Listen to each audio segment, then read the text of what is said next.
if you believe what you do is life-changing for the right people so much that you're willing to be uncomfortable and do outreach, even if you're not good at it, you will start mapping your actions to your values sooner than later. And that could be the difference between having revenue and not having revenue.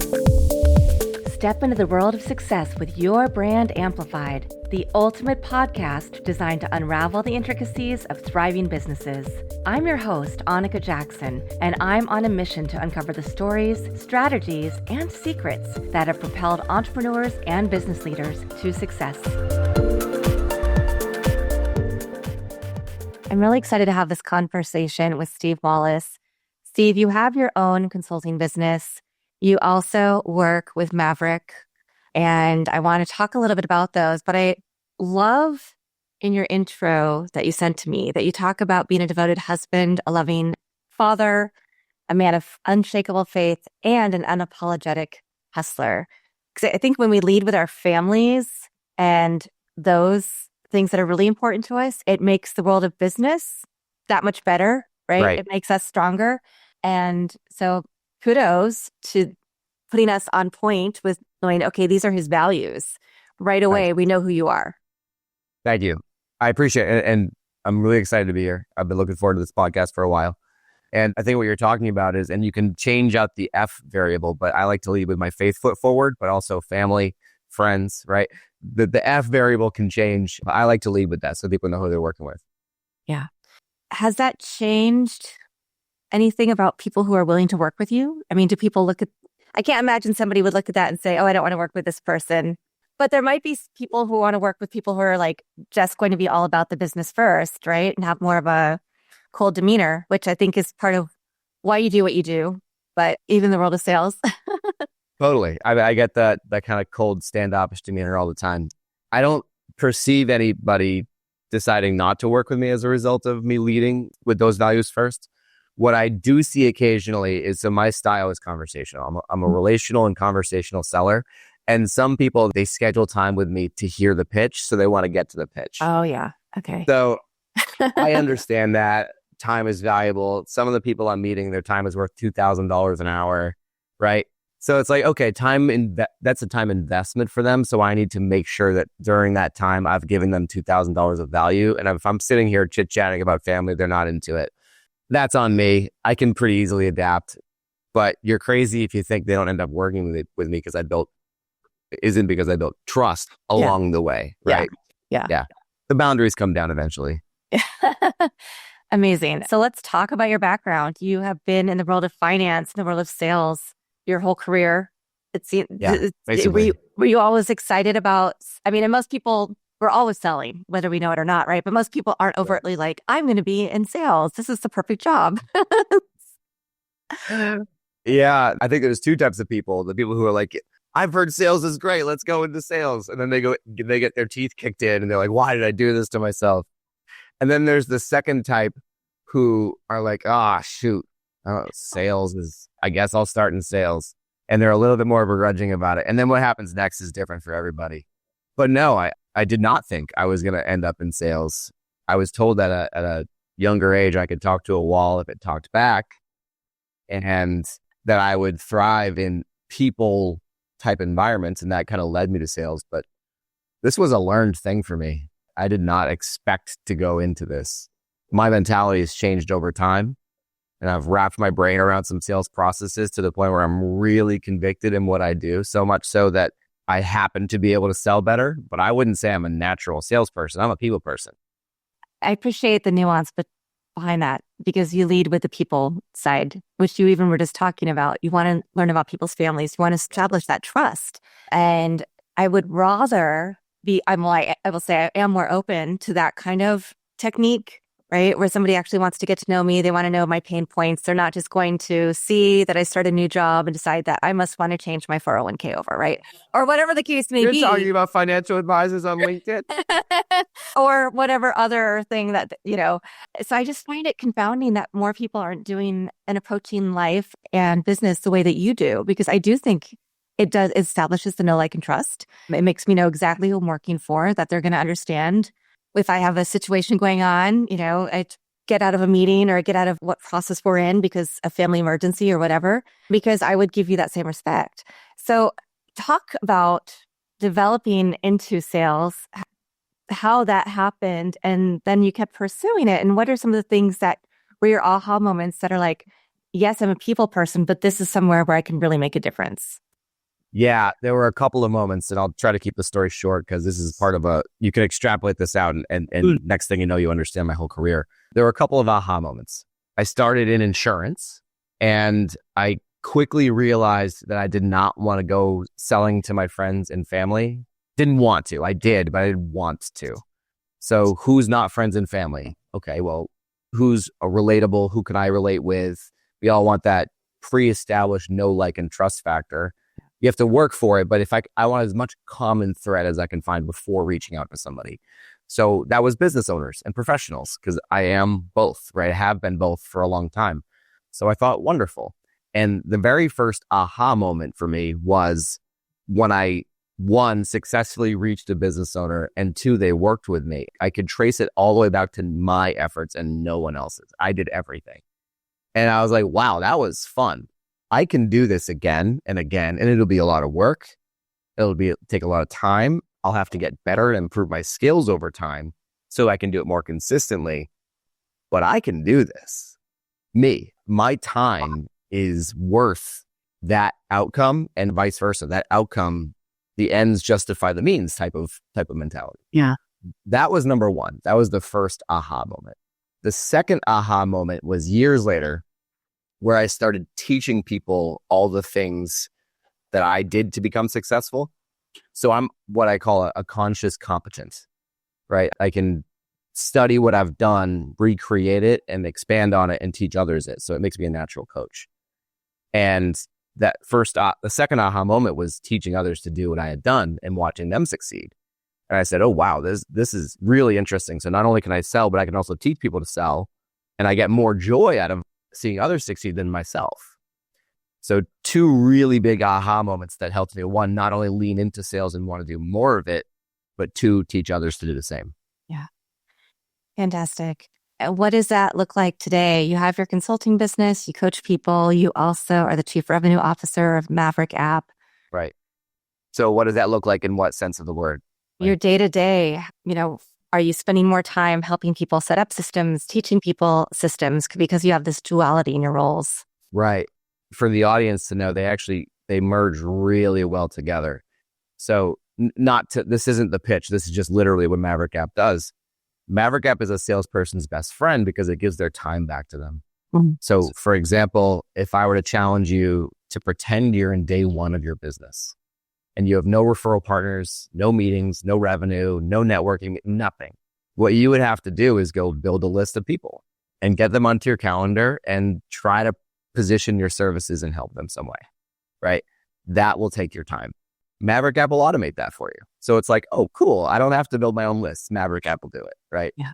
I'm giving you the short version of it. But now, once I've done something with those lists, once I've set meetings, now, even though a lot of the work has been done, there's still a lot of hard work to do. So knowing how to sell, knowing how to position your services in a non-salesy way, or if you're a more direct person, how to position your services directly, quickly, the way the other person wants it to be presented, because it's all about the other person. It's not about you, right?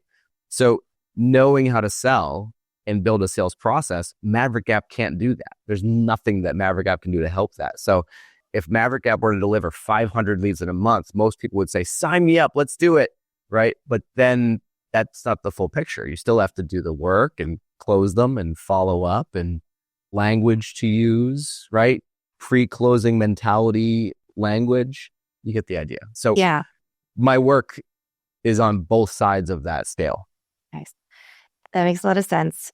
If you have a list, but you don't know how to close a customer, it's not worth anything, right? Right. Right. Exactly. How did you get really good at selling to people beyond starting with the personal? What are some of the other techniques that you learned? I studied my own failures. I can't stand failure, but I know that I'm going to learn way more from failure than I am from success. Success teaches me very little, if anything. I get a little hoorah, let's do it. Let's go out to dinner and celebrate a little bit with the family. But then it's back to work and I'm going to learn way more from the failure than the celebration, right? So studying what I wish I got in my sales career, I'm pretty much self-taught, had very few mentors.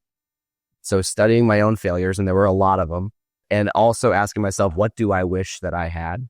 And now all I do is, and I continue to ask those questions as time moves forward and my answer changes, but now I just take what I wish I had and the common failures that I experienced, and I go into most meetings armed with that knowledge that other people have those too, and I just give it to them.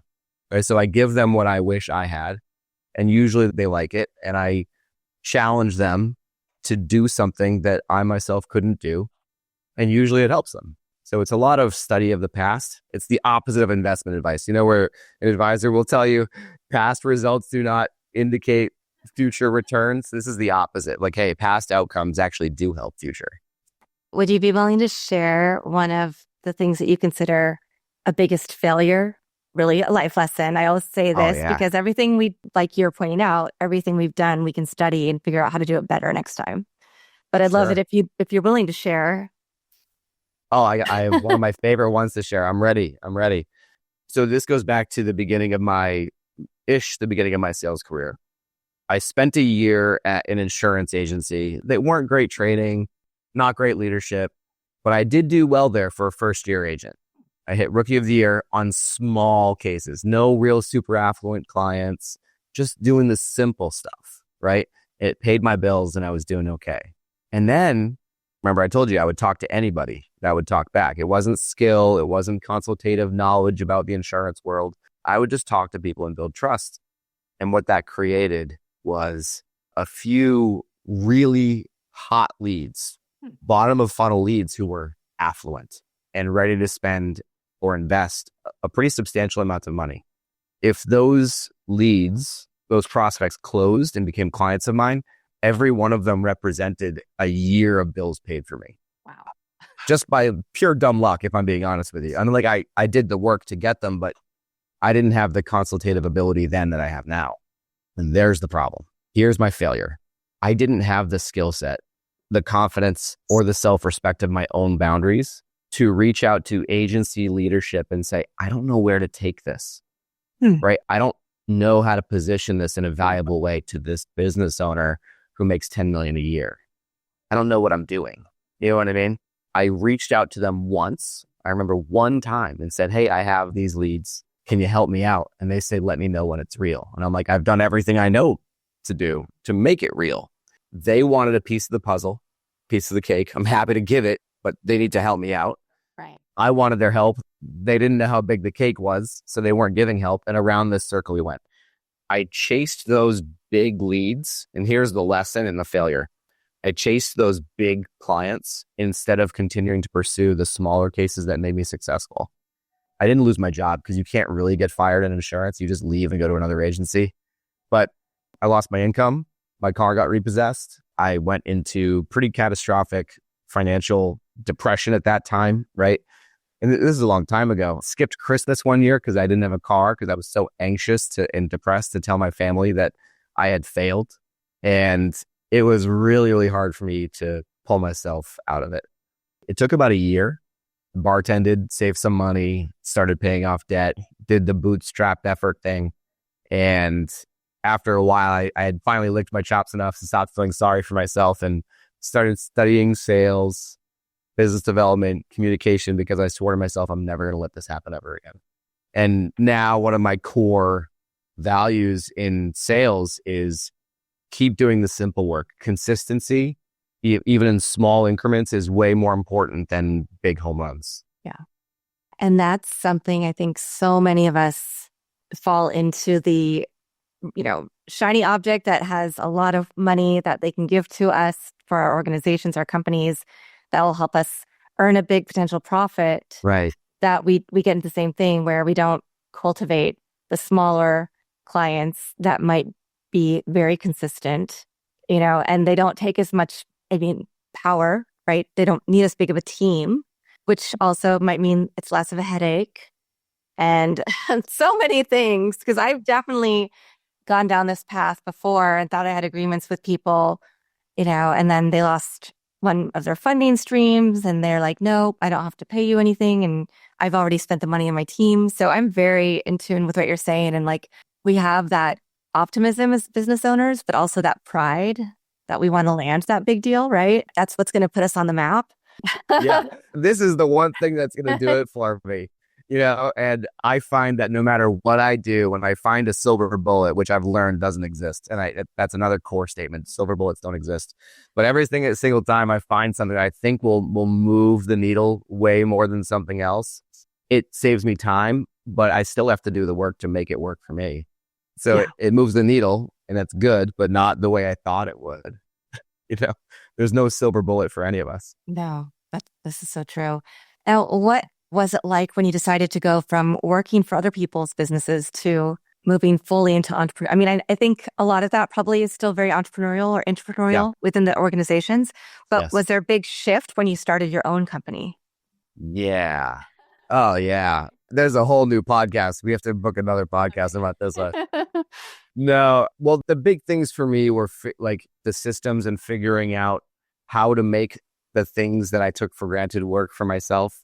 Having an in-office admin who handled some back and forth for me. Now I have to do it. And next thing you know, I'm working, instead of 11-hour days, I'm working 14-hour days. It's like, okay, didn't think about that. And most of us aren't proactive. Most of us don't think about that stuff until we're living it. That was certainly a challenge. The fun thing for me, though, in the switch to entrepreneurship was deciding how much I was going to pay myself, which was pretty cool. Like that was a really fun, positive twist on it. All this work is worth it because this. Yeah. Right. Yeah. But there were plenty of moments of doubt that I didn't have before. How much should I charge? Am I charging so little that people are convinced they should work with me? Or am I actually pushing people away because I'm so cheap? So let's up prices. Am I pushing people away because you see what I mean? It's just this mental back and forth that there's seemingly no end to. Yeah. Well, I think it depends on who you're listening to, right? Because a lot of people will say, don't price yourself so low that people don't see the value in what you're doing. So did you use some of the techniques that you'd been practicing in these other businesses as your sales techniques for your own business? And did they work? Did you have to figure out new ways to market yourself? The short answer is yes and, right? So absolutely.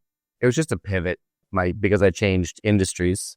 I went from insurance to business development coaching and business development automation. So the messaging changed. And I took what I taught other people and applied it to myself. So for example, my messaging should resonate with my target market audiences. So I had to go out and ask my target market audiences what their pain points were in a new way.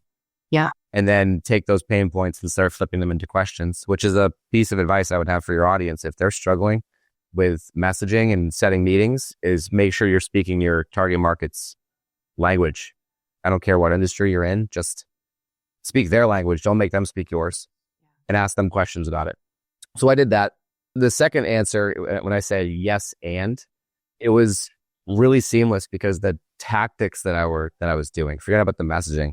I just took them, like the system I was using before. I just took it and used it in my practice. So for example, I was a Maverick App customer before I was a Maverick App partner.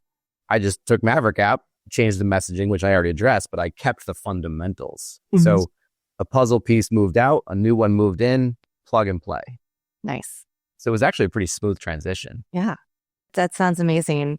I have this conversation all the time. As business owners, a lot of times we talk about our features instead of our benefits, but you did the perfect thing. You drilled down, you asked your audience, right? You were able to turn their pain points into questions, and then you're able to work backwards to say what you're solving for them.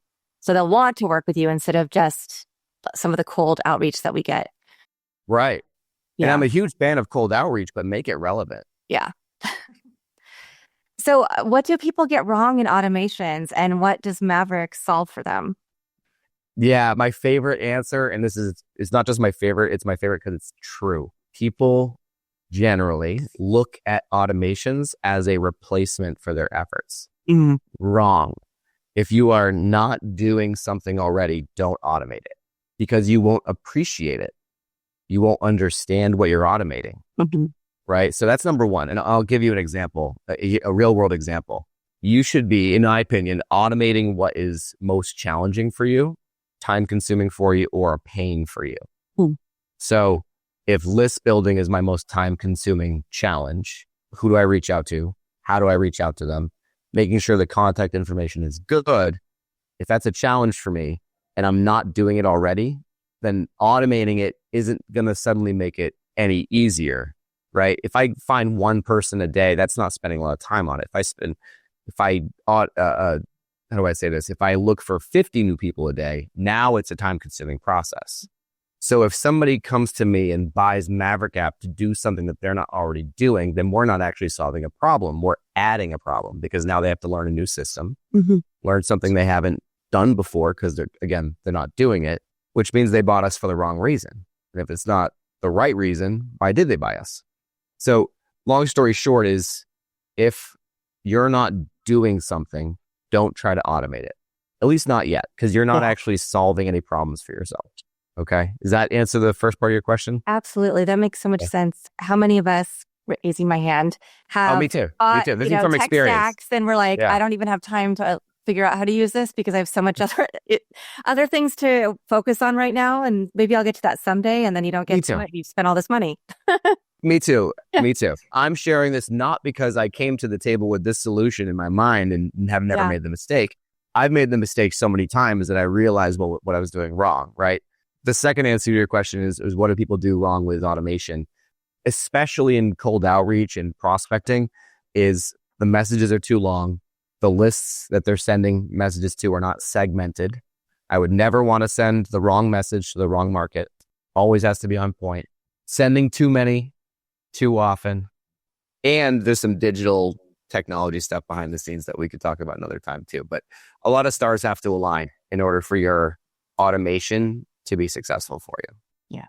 What about, so if people aren't ready for automation, right? They're not already doing much to find new leads. Maybe they're just starting their business. They don't know the techniques that you can teach them on how to close. A lot of that times then people move to maybe having a virtual assistant from overseas. But even that, the language might not be exactly how somebody would speak, right? So if you have a message, for instance, on LinkedIn, but it's not how you sound when you're doing a post on LinkedIn, there's going to be a disconnect. Sure. So what are some things if people think that, okay, I'm coming to you, I haven't been doing a lot of automation, I don't even send my newsletter out regularly, but I'm ready for it now because I have a new offer that people have been asking me for. So how do I start thinking about, building myself up to automation, being ready for it, and using it as the tool it should be versus just one more thing that I'm stressed out about? So I think your example is a great place to start, is the marketing, like newsletter type of automation, right? Because one, they're probably sending that newsletter to people they've already spoken with, right? They already have a relationship in some way. They didn't buy the list from some provider and then spam them, right? There's there's something going on. That's a great place to start because newsletters, marketing emails, there are CRMs and sending tools like Constant Contact and MailerLite, Go High Level that allow you to send many emails to a lot of people with the click of a button. And that's simple, right? You recognize that you have a challenge, which is sending these nice promotional, if you will, emails to people that you've already spoken with, but you're not going to manually type out 100 emails, right? To let everybody know the same promotion is happening or the same offer is happening. That's an awesome place to start, is with simple email marketing, not prospecting, but marketing. And there's a lot out there. I love that. I'm actually curious about what your thoughts are. You're in the marketing space. Yeah. And I mean, the example I just gave you is very true to me because I do have a great list. I hardly ever send because I do a few different things, right? I podcast, I teach university. I also work for a nonprofit foundation. Yeah, you're a gangster. Oh, no, it's just, single mom life and ADHD. And being interested in too many things. But I do have a new offer that I'm about to send out. And I have a list. I haven't been cultivating them or sending them updates. A lot of them are from my former life, perhaps when I had other businesses in different cities. and they just stayed with me through this business, maybe past PR clients, right? So I know how to talk to them perhaps just to tee up my project, but I also want to tell them about the other things that I have going on. And I haven't done a great job of that. So I do need to go back and kind of recultivate people that are on my list. I think another thing I've heard is just making sure that you're following people, that you're commenting on their posts, especially on LinkedIn, because I don't think that's as effective on other social media platforms, depending on what your market is, I guess. But it's totally an acceptable behavior on LinkedIn and kind of nowhere else, right? Yeah. Instagram is comment crazy, but there's not as much engagement by the people who post it on LinkedIn. Right. Yeah. On Instagram. On LinkedIn, it's pretty common for the author to respond to your engagement. Yeah. So following people that you want to do business with, commenting, sharing, requesting them. But those are also things that it can be semi-automated. So you would recommend that people start doing that on their own so they know the process and they see if it's successful for them and then go to automation? But here's a great way to start understanding your process and make it repeatable. So what I recommend people do, because I understand that not everybody tracks their process the way that I might. Right. So what I recommend you do is you go get a service called Loom or a similar service like it, which records your screen and talk yourself through your own actions. Record your screen, record yourself talking yourself through your own actions. They have a free version of it. Then download the video, upload it into ChatGPT, which is also a free tool if you'd like, right? And prompt ChatGPT the following: break down the transcript in this video into a step-by-step SOP. Be as specific as possible. From start to finish, this whole process might only take half an hour. And then give that SOP that ChatGPT produces to someone else to see if they can do it. If they can do it 90-something%, you're really close to an SOP. Nice. And now you can automate it. Because there's tools out there that will automate liking posts. I'm not saying that you should, but there's tools out there that will automate commenting, connecting with people. Now you have an SOP. And once you have the SOP, you can make the tool that you buy, for example, copy your SOP. And now you have a wash, rinse, repeatable process. Fantastic. And that's not super complicated either. That's not super salesy. Doesn't require like sales training. It's just doing what you do that makes you successful and telling a tool to do it. Yeah. And what makes Maverick different than other tools that are out there in the marketplace to help with the sales cycle? Sure. This is not a scalable answer, but I'm going to compare us to an Apollo. Okay. Apollo builds lists and does outreach. We find lists and we do outreach. I'm keeping it super simple. But one of the things that we bring to the table is everybody in our company has done cold outreach, cold hunting, and has started a deal from nothing and closed the deal from nothing. So we've experienced what works and what doesn't work, sales language. Anyway, the reason I bring all this up is when you work with Maverick App, you're getting a team that gets it and will show the Maverick App tool through that lens, whereas a competitor will show you the features and benefits. Right. Like the bells and whistles. Yeah.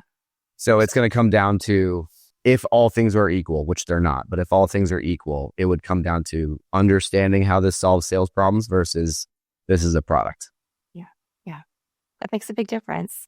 And going to your consulting side of your business, what are some of the clients, and you can name them or not name them, just tell us the case studies, but that you've seen, have the biggest difference in their businesses because you help them understand how to work through maybe their fears, their own objections, or their own, lack of closing ability? So a couple of case studies, I guess I could share. I won't go the name direction, but a financial advisor I work with went from inconsistent, erratic prospecting, which caused inconsistent sales meetings. You get out what you put in. One of the biggest changes that we were able to make in his practice was, and it's really simple, but it's mind-blowing how people don't adopt this practice, was simple time blocking. And here's the tangible takeaway for that. If most people are tasked, most business people are tasked with go have 10 conversations with new people this week. Like, great, thank you. I agree intellectually I should do that. How? So what you'll do is you'll spend hours in one day reaching out to people.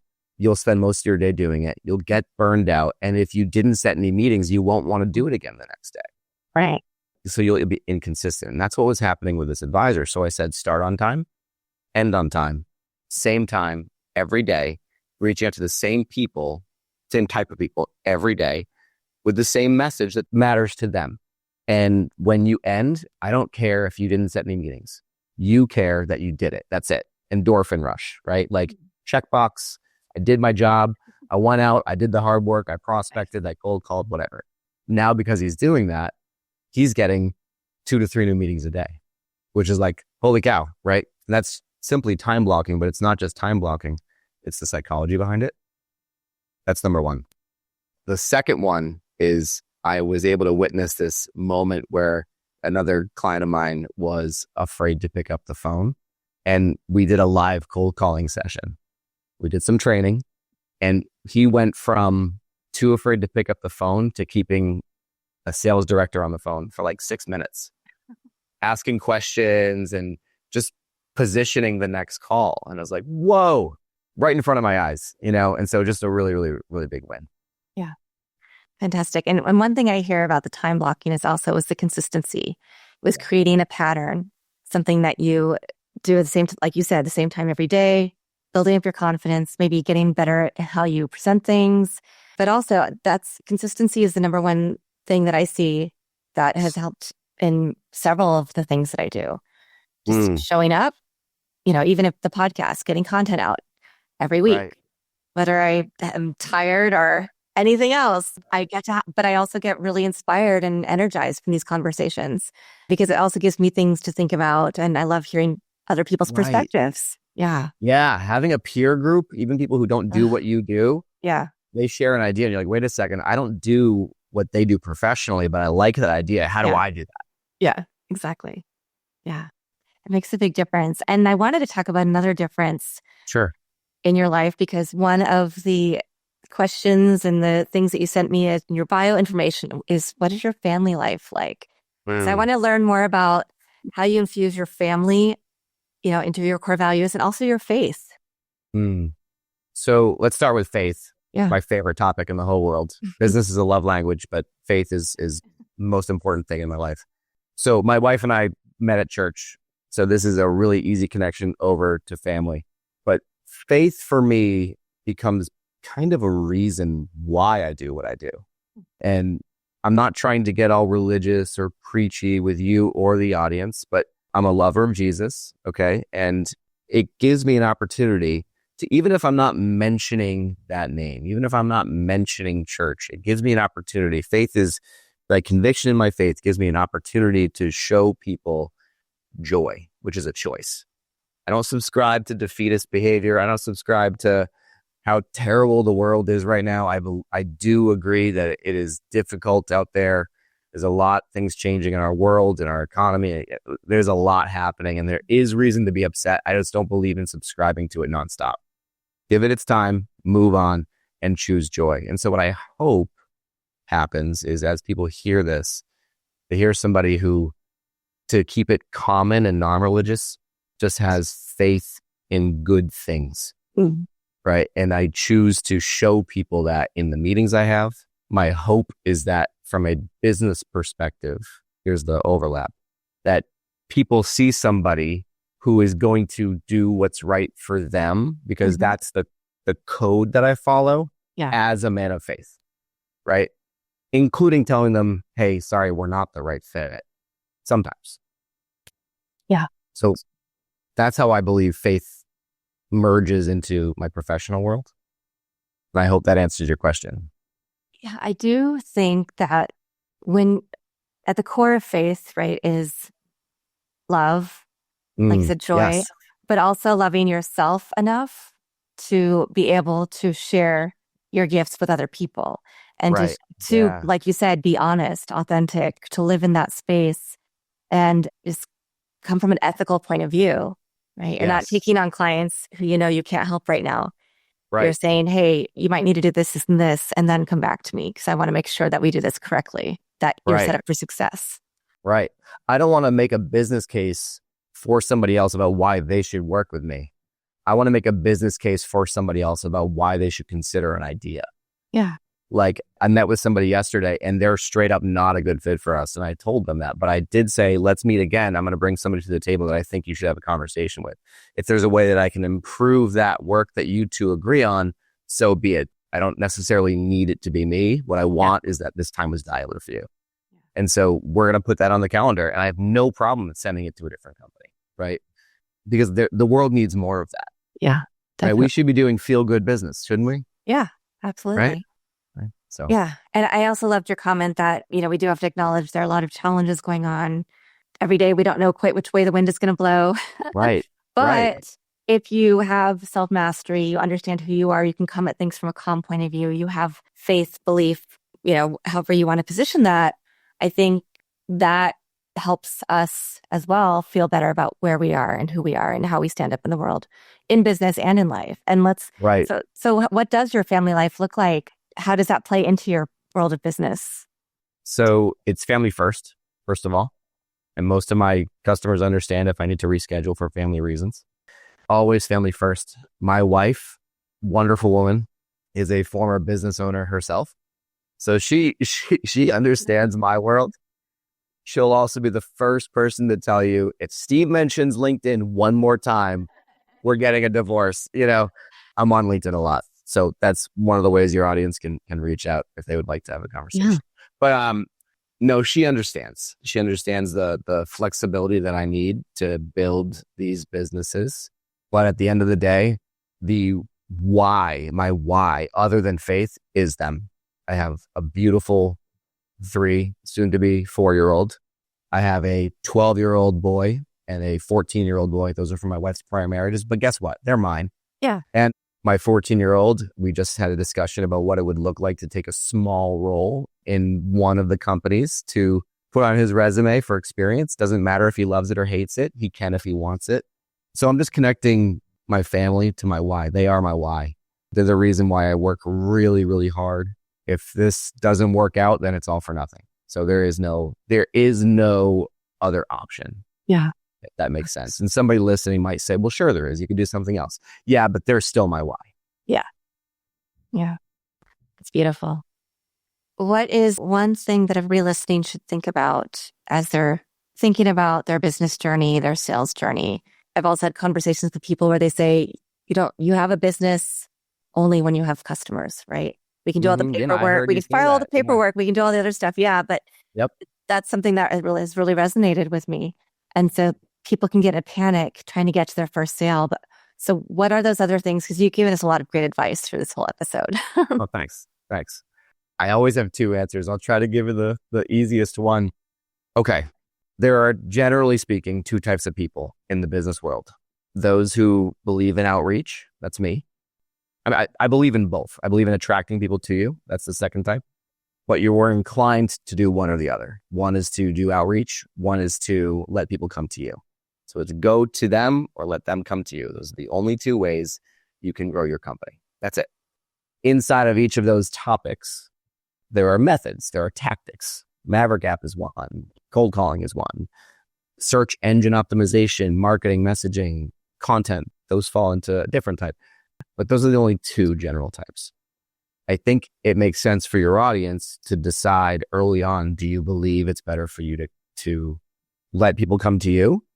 Or do you believe it's better for you in your own style to go to them? Which makes you more comfortable? You might have a come to Jesus moment and realize that you can't get people to come to you. Yet, decide early on how convicted you are in what you do. Because that conviction will help you determine how willing you are to change your ways. Mm. And what I mean by that is, if no one's coming to you for your services, if you can't make it happen yet, maybe it's budget, maybe it's time, who knows? Nobody knows about you. They can't come to you. It's that simple. In that situation, you have to go to them. You have to go to the leads.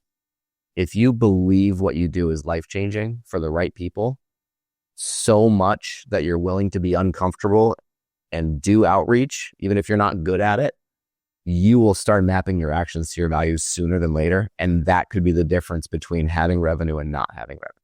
Yeah. So my motivational quote is, the world is waiting on you. What are you going to do? Awesome.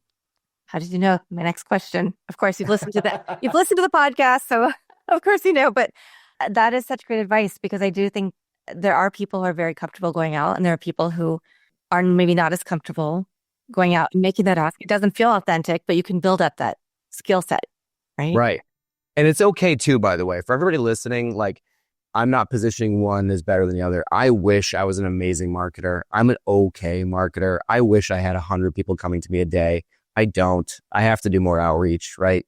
I'm not positioning one as better than the other. Yeah. Oh, fantastic. Yeah, but go ahead. So are we leading people? Of course, I'll link your LinkedIn in the show notes. Do we also want people to go to your website, to Maverick? Yeah. So I'm reachable on LinkedIn, Stephen Wallace, Chief Sales Nerd. And I'm reachable at steve@maverickapp.io or steve@wallacebusinessconsulting.net, which is a terribly branded name. I don't care. But it works. Yeah. Hey, if it works, don't change it. Yeah, exactly. Yep. Awesome. Not a particularly sellable name, but we'll talk that at some point. Yeah. Well, thank you, Steve. You've offered a lot of really great advice for people, no matter where they are in their journey. Sales is something that we all look at as perhaps scary. You know, it's interesting. I love public speaking, but when it comes to having to make the ask, sometimes yes, but a lot of times no. Right. So that is part of knowing yourself and practicing and going through these iterations and finding the tools and the people who will help make you successful. Right. So thank you for being one of those people. Thank you. This is great. I really enjoyed the conversation, and it feels like more just talking back and forth. Yeah. It makes me inspired, because I love looking at automations and AI tools. And we didn't really talk too much about the AI world, but I think when it comes to, I hate to say, the end of the day, right? Such an overused phrase, but it really is your personality. I mean, you're the one who's you're the face of what you do. You're the one who's going to drive sales in your organization for your business. So, right. Yeah. It's going to come down to you. Yeah. And then once you've figured out that it's come down to you, what can you do? And then once you've done it, then you automate it. Perfect. Yeah. Lots for everybody to think about who's listening. And thank you for being on Your Brand Amplified. And thank you, everybody who's watching this episode or listening to it on your favorite platform. Please leave us a rating and a review so that we can attract even more listeners to get advice from my amazing guests. Thanks for listening or watching to this episode of Your Brand Amplified. Don't forget to leave us a rating or review on your favorite podcast listening platform. And if you want to learn more, check us out at yourbrandamplified.com.